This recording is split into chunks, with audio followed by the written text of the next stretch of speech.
Wow, catchphrase Raymond yang kemarin dipakai.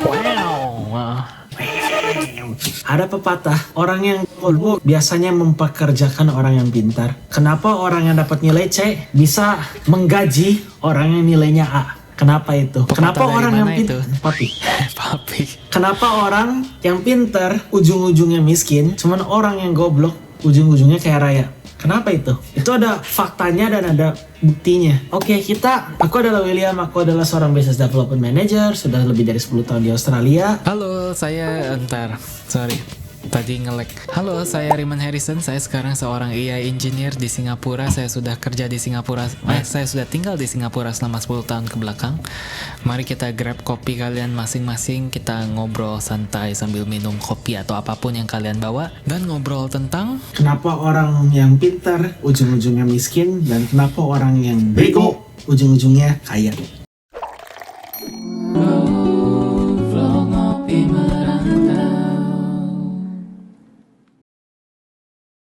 Kemarin kita udah pernah diskusinya di salah satu konten 5 level kegoblokan. Orang untuk menjadi kaya itu membutuhkan persiapan dan peluang. Tanpa itu berdua gak akan bisa menjadi kaya. Cuman ada sisi lain di sana juga. Bukan cuman menjadi pintar. Orang yang dari dulunya, dari kecil belajar, tidak punya critical thinking, dengerin guru, kutu buku, kagak pernah rebel, dan kagak pernah mikir dengan otaknya mereka sendiri. Iya, di sekolah mereka might excel. Mereka bakal nilainya A semua. Cuman mereka apa yang dididik dari kuliah? Mereka dididik dari sekolah tuh bukan untuk cara berpikir sebagai individu, cuman untuk menjalankan hidup sesuai sistem. Jadi dunia itu dijalani sebagai sebuah sistem. Dan di sekolah itu orang tuh bukan dilatih untuk critical thinking, untuk mempertanyakan segala sesuatu. Cuman di sekolah itu yang diajarkan untuk mematuhi sistem, untuk taat kepada guru, dan untuk disiplin, mengikuti peraturan. Itu yang diajarin di sekolah. tergantung sekolah apa sih? Tergantung. Cuma nomor 2, yang kita nggak diajarin juga soft skills yang akan dipakai di real life. Orang yang biasa nilainya A, mereka selalu dipuji sama guru, dipuji sama orang tua, dipuji sama teman-teman. Yang ada apa? Mereka mentalnya tempe. Begitu sekali kena kritikan, jebret, mereka ya jebret. Begitu mereka sekali kena kritikan, mereka langsung, lah enggak, gue gak kayak begini, gue kan kayak gini, gue kan kayak begitu. Nah, demikian rupanya orang yang gobloknya. Beda lagi ceritanya, yang nilainya C, yang suka bolos, yang suka mikir, ngapain sih gue rambut harus rapi-rapi, kenapa gue gak gondrong aja, lagi kan gak ada hubungannya gitu kita belajar sama rambut gondrong. Nah, itu kan critical thinking dikit ya. Itu orangnya gimana? Dihujat sama semua orang, sama guru dibilang nakal, sama orang tua murid dibilang nakal, sama temen-temennya dianggap preman. Yang ada jadi apa? Orang-orang yang banyak kena kritikan begitu, kebal atas kritikan. Jadi mereka begitu kena kritikan, orang yang gak baperan, hasilnya gimana? Ya tahan banting. Itu sudah kebangun dari anak kecil. Makanya orang-orang yang kaya-kaya di dunia kayak Elon Musk, Mark Zuckerberg dan lain-lain gitu, ada Jack Ma kalau nggak salah, mereka tuh pas kecil dibully, dan pas kecil dibully bisa menjadi kayak begitu. Kenapa? Soalnya mereka tahan banting dan bisa menerima kritikan. Tapi kalau anak-anak yang nilainya A semua kan memang paling suka dibully. Ya tergantung juga. Kadang-kadang mereka suka dipuji sama guru, dipuji sama ini sama itu. Kadang ya orang pintar ya bisa jadi kaya, tapi ya ada bukan artinya kalau kalian pintar udah kalian pasti miskin gitu. Poin pertama, orang untuk menjadi kaya itu harus mempunyai mental yang pantang menyerah. Gara-gara pantang menyerah, mereka akan terus follow through lah. Date bayo kayak Naruto ya. Dari kecil mentalnya tuh sudah dilatih untuk menerima kritikan dari orang lain. Itu pertama. Mental date bayo. Terus nomor 2, itu aku juga mau ngejelasin kenapa kadang-kadang orang yang dulunya bego tuh kadang-kadang bisa jadi sama kayak. Orang yang bego itu mindsetnya mikir belakangan, action duluan. Ya biasa orang yang dikenal bego itu tuh orang yang mindsetnya tuh jalan duluan, mikir belakangan, dan memperbagus produknya belakangan. Cuman orang yang terlalu pintar, mereka tuh banyak banget pikiran. Mereka nggak mulai-mulai, yang ada malah jadi analisis paralisis. Jadi mereka kebanyakan pikiran, produknya tuh harus benar-benar sempurna dulu, harus sampai kayak gimana, baru mereka rilis. Jadi gara-gara mereka kebanyakan mikir, Ketinggalan. Yang lain udah jalan duluan, udah kemana ketinggalan. Itu kan ide gue, kenapa udah diambil duluan sama orang? Ya gara-gara lu telat jalannya, lu kebanyakan mikir, lu gak langsung action. Begitu lu punya ide, ya lu harusnya action gitu loh. Dan kalau lu dapet kritikan ya bagus, itu kan jadi feedback masuk ke dalam. Jadi feedback masuk ke dalam, sesuatu yang lu kerjain bisa ditambah bagusin lagi sesuai feedback. Makanya itu salah satu alasan kenapa orang yang game kadang-kadang bisa lebih sukses dibanding orang yang pintar. Orang yang bego biasanya action duluan, mikir belakangan. Bukan berarti gak mikir sama sekali, cuman actionnya yang lebih penting dibanding mikir kebanyakan. Cuman orang yang pintar, mereka terlalu perfeksionis, dimana segala-gala tuh harus sempurna, dimana mereka kebanyakan mikir udah ketinggalan dulu zamannya. Sesuatu yang lebih bagus tiba-tiba udah keluar duluan dan sudah berevolusi berkali-kali. Jadi kalau orang yang bego mungkin lebih learning by doing gitu ya, daripada orang yang pintar learning only. Mikir rencana. Oke, aku mau kaya step pertama ini, step kedua ini, step ketiga ini, step keempat ini. Terus sampai bikin step 100. Begitu dia rencanain sampai step 100, orang yang goblok mungkin udah step 1 kayaknya gini. Ya udah step 1 dulu jeblok, jatuh kayak. Ya udah belajar, artinya step 2 harus gimana gitu. Seperti yang dijelaskan di episode lalu, aku mau ngejelaskan 2 teori juga. Perbedaan dari inovasi dan invention. Tahu nggak perbedaannya inovasi dan invention? Inovasi ya sesuatu yang kita pikirkan dan ciptakan yang bisa mengubah dunia atau kayak bisa membenefitkan banyak orang ya. Sedangkan invention ya produknya itu sendiri kali, mungkin inovasi lebih ke idenya ya, nggak tahu. Nah, Thomas Alva Edison adalah seorang inventor. Nikola Tesla adalah seorang inovator. Bedanya inovator dan inventor itu apa? Inventor itu adalah mengembangkan sebuah ide, sebuah paten, sebuah produk plus commercialization. Berarti sebuah inovasi plus commercialization sama dengan invention. Invention adalah sesuatu hal yang diketahui sama publik, sama orang. Ternyata ini tuh bagus. Cuman kuncinya apa? Commercialization. Berarti idenya harus dipublish keluar dan diketahui banyak orang, dihak miliki sebagai milik lo. Cuman kalau idenya hanya sebuah paten, hanya sebuah ide dan hanya sebuah produk yang tanpa dikomersialisasikan, tanpa disebarluaskan semua orang tahu dan hanya orang-orang teknis doang yang tahu, itu namanya inovasi. Jadi orang bego, kok nggak ngomong Edison bego. Cuman orang seperti Edison yaitu sebuah inventor di mana mereka action first, think later. Mengambil ide orang lain, amati, tiru, modifikasi, dan bikin produknya dia sendiri. Itu adalah seorang inventor. Seorang inovator seperti Nikola Tesla adalah orang yang menemukan breakthrough-nya. Cuman mereka gak terlalu bagus di aspek commercialization. Jadi ya ujung-ujungnya ya mati miskin seperti Nikola Tesla. Nikola bukan Nicholas. Nikola Tesla. Ricola. Di dalam setiap permen Ricola terdapat ramuan herbal istimewa. Orang Swiss bilang, Jebret, itu adalah bedanya invention dan innovation. Definisi dari mana ini? Definisi menurut Profesor William Harrison. Salah. Atau nggak aku belajar dari mana? Dari tes Inggris PTI. Oh ya? Enggak, kemarin ini tuh Koko lagi bikin visa kan. Oh, reading comprehension-nya gitu. Bukan reading comprehension. Itu topik apa ya? Topik retail lecture kalau nggak salah. Jadi ada lecture, ada guru di kelas ngomong the difference between innovation and invention. Terus I'm supposed to summarize the lecture or retell the lecture lah. What does it say? So Koko, kepikiran Nikola Tesla. Silahkan cek video Nikola Tesla kita, ada di belakang. But ide itu Koko belajar dari tes Inggris buat visa Koko. Tes Inggris buat PR ya. Yes, kembali ke laptop. Terus menurut kamu Ray, kenapa orang bego bisa mempekerjakan orang-orang yang pintar? Dan kenapa bisa nggak diremehin? Mungkin ya teori aku, mungkin orang bego memang mereka tahu mereka kurang pintar, jadi mereka mau melakukan beberapa hal, mereka butuh orang pintar untuk merealisasikan ide-ide mereka. Jadi gimana cara mereka, karena mereka kurang pintar untuk melakukannya sendiri, ya mereka hire orang pintar, mempekerjakan orang pintar, gaji orang pintar untuk membuat mimpi orang goblok ini menjadi nyata. Sedangkan orang pintar karena mungkin memang dari dulu pintar, dia banyak dibutuhin orang, dia banyak dicari orang. Jadi karena dia merasa, saya pintar juga ya, banyak yang cari gitu, dan banyak yang gaji dia, dan dia senang-senang aja. Karena dia senang-senang aja, comfort zone-nya dia memang di situ, dia tidak berani untuk keluar dan mengambil resiko. Soalnya apapun yang dia sudah miliki itu udah nyaman bagi dia. Dia udah digaji tetap, udah nyaman. Kalau orang mereka susah dapat gaji tetap, jadi mereka harus cari cara lain. Cari cara lain untuk mendapatkan uang gimana? Ya memperkerjakan orang-orang yang pintar kali ya. Mungkin begitu. Itu ada benarnya. So gimana ya? Orang-orang yang bego biasa mereka mendapatkan setback. Orang yang pintar biasanya nggak pernah mengalami sebuah setback. Dan sebuah setback adalah bisa menjadi sebuah breakthrough.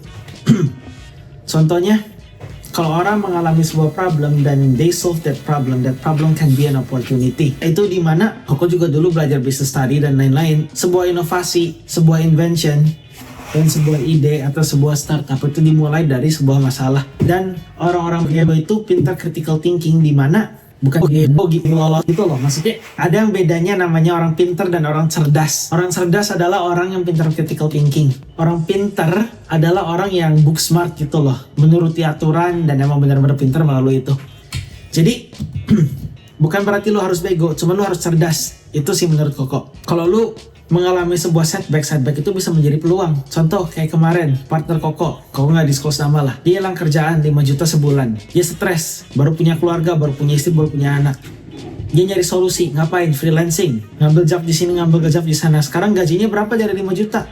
Meskipun dia freelancing, dia sebulan dapat 20 juta. Sekarang hampir 30 juta. Hampir gaji di Australia itu. Dengan mendapatkan klien di luar negeri. Sebuah setback yang hilang kerjaan, merasa tidak diapresiasi sama sekali, menjadi sebuah peluang yang ujungnya berkali-kali lipat lebih jago. Jadi orang miskin mendapatkan banyak setback seperti itu. Hilang kerjaan lah, diginihin lah, digituin lah. Cuman dari setback itu bisa menjadi batu loncatan untuk menjadi lebih. Nah, orang-orang yang pintar, mereka ya hidupnya stabil-stabil aja ya, begitu-begitu aja. Stabil-stabil aja, begitu-begitu aja, nggak pernah ngalamin setback dan lain-lain. Ujung-ujungnya gimana ya, segitu-segitu aja. Nah, itu kenapa kadang-kadang orang yang nilainya C bisa mempekerjakan orang yang nilainya A. Soalnya mereka mengalami setback, mereka harus mencari ide, dan ternyata idenya berhasil. Peluang dan kesempatan dan persiapan sudah terpenuhi. Mereka menggunakan bakat-bakat orang yang nilai A untuk mencapai apa yang dia mau, yang dianya sendiri nggak tahu caranya gimana. Contoh Raymond sekarang seorang AI engineer. Kamu beasiswa, kamu hampir cum laude nilainya, atau kamu cum laude? Cum laude. Oke, Raymond pintar. Yang memperkerjakan Raymond siapa? Integrix. Tanya lagi, kamu cum laude? Kamu cum laude? Enggak, magna cum laude. Apaan itu? Jadi kalau cum laude tuh ada 3 tier, kayaknya paling atas summa cum laude, magna cum laude, terus cum laude. Oke. Raymond seorang cum laude, seorang magna cum laude, bidang AI, dipekerjakan sama perusahaan nama inisialnya I. Orang di I, ada yang bisa AI nggak? Nggak, exactly. Dan mereka menggunakan kemampuanmu dan produkmu itu untuk memperkaya diri. Ya, untuk membangun company mereka sendiri lah, untuk nge-solve poin-poin yang mereka punya. Nah, itulah satu leverage yang dimiliki orang yang memiliki kesempatan dan orang yang memiliki persiapan dan mereka leverage itu tanpa mereka menjadi super pintar dalam satu bidang atau gimana pun itu. Terus terakhir, orang pintar kerja untuk sistem dan orang bego biasanya ngebangun sistemnya. Biasa orang yang orang yang cerdas cuman tidak terlalu pintar di sekolah dan lain-lain, mereka adalah seorang outcast. Gara-gara mereka outcast dan mereka nggak bisa masukin diri mereka sendiri ke dalam mesin yang lagi jalan, mereka bangun mesinnya mereka sendiri dan employ orang-orang yang kira-kira bisa menjadi masuk ke dalam mesin mereka. Kalau nggak salah Jack Ma pernah ngomong kalau misalnya lo kerja di satu company yang besar, kamu adalah part kecil di mesin yang jalan yang besar. Istilahnya, gara-gara orang yang cerdas cuman gak terlalu pintar di sekolah itu tidak bisa fit in di dalam mesinnya orang lain dan lain-lain, dia buatlah mesin mereka sendiri yang bisa mempekerjakan orang-orang yang pintar itu. Dan orang-orang bodoh biasanya lebih konsisten. Kenapa lebih konsisten? Mereka gak punya pilihan lain selain mereka harus sukses. Cuman kalau orang-orang pintar, mereka kebanyakan pilihan. Gara-gara mereka kebanyakan pilihan, Mereka bingung mau milih A, mau milih B, milih C. Cuman ya gitu-gitu aja. Orang bodoh, mereka nggak punya pilihan. Mereka harus kerjain itu dan harus sukses. Kalau mereka nggak sukses, konsekuensinya apa? Ya mati. Jadi di mana tidak ada peluang, mereka bisa membuat peluang sendiri ya. Dibanding orang yang begitu lulus langsung dikasih banyak peluang. Jadi orang yang bego bisa kaya, orang yang pinter cuman ujung-ujungnya miskin itu, pertama dari mindsetnya aja udah beda. Nomor 2 dari cara dididik dan cara membesarkan, dari cara dibesarkannya juga beda. Dan nomor 3 ya dari cara mereka melihat peluang yang ada di luar sana dan mengutilasikan peluang itu dan melakukan persiapan yang benar-benar matang. Ini bukan hinaan gitu ya buat orang pintar atau kayak gimana. Cuman ini peringatan untuk orang pintar. Kalau misalnya pikir Anda adalah orang yang pintar, yang jago di sekolah, cuman kamu tidak terlalu ngasah critical thinkingmu gitu ya, tidak mempertanyakan apapun yang kejadian di dunia ini dan itu. Yang ada, lu bakal jadi bagian dari sebuah sistem. Bukan kamu yang bikin sistemnya sendiri. Kalau kamu nggak bikin sistemnya sendiri, yang ada kamu dipekerjakan sama orang yang lebih bodoh dari kamu. Kalau lu ngerasa lu pintar, cuma lu miskin, yang salah itu tuh bukan otakmu, cuman cara mainnya yang salah. Setuju atau tidak? Tulis di komentar. So, belum tentu bukan berarti nggak bisa. Belum tentu orang yang bodoh ujung-ujungnya bakal kaya. Bisa kaya, cuman banyak orang yang pintar-pintar itu malah kerja buat orang yang lebih bego dari mereka. Banyak itu kejadian, banyak banget. So, itulah beberapa kenyataan pahit di dunia ini, di mana orang bego bisa mempekerjakan orang yang lebih pintar dari dia. Kalau orang udah punya bakat, udah pintar, udah nilai bagus, udah bisa critical thinking, lo harus bisa mulai mempertanyakan apapun yang kejadian dengan dirimu dan gimana caranya memperbaiki isu tersebut. Dari dulu Koko juga sempat punya buku. Koko tiap kali jalan-jalan keluar atau kayak gimana dari kecil, Koko tuh catat di buku ada masalah apa aja. Contoh, nunggu bus lama, busnya telat, terus di jalan ada ini, jalan itu, problemnya Koko catetin semua. Nggak apa-apa, nggak ada solusi, catetin aja dulu semua problemnya. Macet di jalan, contoh problem lagi. Terus kalau misalnya nggak catet di jalan, problem lagi, Indonesia kebanjiran, itu problem juga. Catat aja semua problem-problemnya. Udah problemnya semua kecatat, lu pikirin sebuah solusi. Kira-kira solusi dari problem itu tuh apa? Macet. Oh, ternyata macet bisa pakai transportasi umum. Gimana nih caranya pakai transportasi umum biar orang-orang di Indo tuh semua nggak pakai mobil pribadi, semua nggak biarin jalan-jalannya gitu ya, berarti infrastrukturnya harus lebih bagus. Nah, kalau misalnya infrastrukturnya lebih bagus, gimana caranya bikin infrastruktur lebih bagus dan bikin jalan nggak terlalu macet? Buatlah subway, MRT, kereta cepat dan lain-lain. Oke, kalau misalnya aku seorang individual, kira-kira nggak pakai modal gimana nih caranya? Ya pikirnya lagi. Terus kalau misalnya udah kepikiran itu semua, problem solution, lu cari solution di mana masuk akal, solusi itu masuk akal dan it's okay mimpi tinggi ke depan. Mimpi gratis kok. Cuman on the same time, dari semua ide-ide yang lu catat itu, sepertinya ada 1 atau 2 yang bisa akan menjadi peluang. Itu contohnya. Jadi 1 atau 2 yang bisa jadi peluang, lu mulai pikirin gimana caranya aku bikin duit dari solusi ini. Ada solusi, ada masalah, belum tentu bisa bikin duit. Kalau misalnya dari solusi itu bisa menjadi duit, lu buatlah persiapan dan itu akan menjadi peluang lu. Aku juga tiap kali ada ide apa ya, selalu catetin the notes kayak. Dan ini ya mungkin salah satu contoh orang yang kebanyakan mikir kali, nggak tahu, lihat tuh ide-ide bisnis aku banyak banget. Satu line ini satu ide bisnis. Dan semuanya belum ada yang terjadi. Ya ada yang dimulai tapi nggak beres juga ya. Koko juga ada, cuman HP Koko lagi dipakai buat ngerekam. So intinya apa? Orang cerdas action dulu, orang pintar terlalu banyak mikir. Yang kamu harus lakuin apa? Kalau gagal satu, ada satu lagi ya. Kamu harus action lah. Jangan mau takut gagal. Gak jadi masalah. Jangan takut gagal. Kalau kalian masih muda jangan takut gagal. Kalau kalian udah tua ya takutilah gagal, soalnya banyak tanggungannya. Bukan berarti Anda udah tua atau kayak gimana ya, doesn't mean that you cannot try gitu lah. It's never too late. Cuman on the same time ya apa ya? Ya setiap orang punya selera resiko masing-masing, sesuaikan saja. Honestly, sejujur-jujurnya orang yang muda ya peluangnya yang lebih banyak. I will not deny that. But bukan berarti orang yang udah berumur juga tidak memiliki peluang. Contoh KFC, mereka yang punyanya KFC mulai kaya umur berapa? Umur 60, umur 70? Ya nggak sih? Nggak tahu. Colonel Sanders. Dia mulai kaya dan KFC mulai terkenal itu pasti udah tua. So belum tentu orang yang tua itu yang udah berumur, orang yang udah berumur tidak punya peluang juga. Kita semua punya peluang. Oke, kita dari Ngopi Merantau, kita ingin membawa perspektif orang luar kepada orang di Indonesia. Di akhir tahun ini kita ada goal untuk mencapai 1000 subscriber. Kalau Anda suka dari konten ini, silahkan like, comment, dan subscribe. Yang subscribe, kita doain, amin, cepet kaya. Bye-bye. Bye-bye.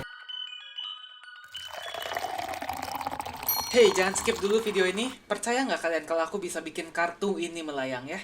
Kalau aku bisa, kalian harus janji subscribe ke channel-channel kami dan tonton video kami yang lainnya ya. Ayo kita lihat.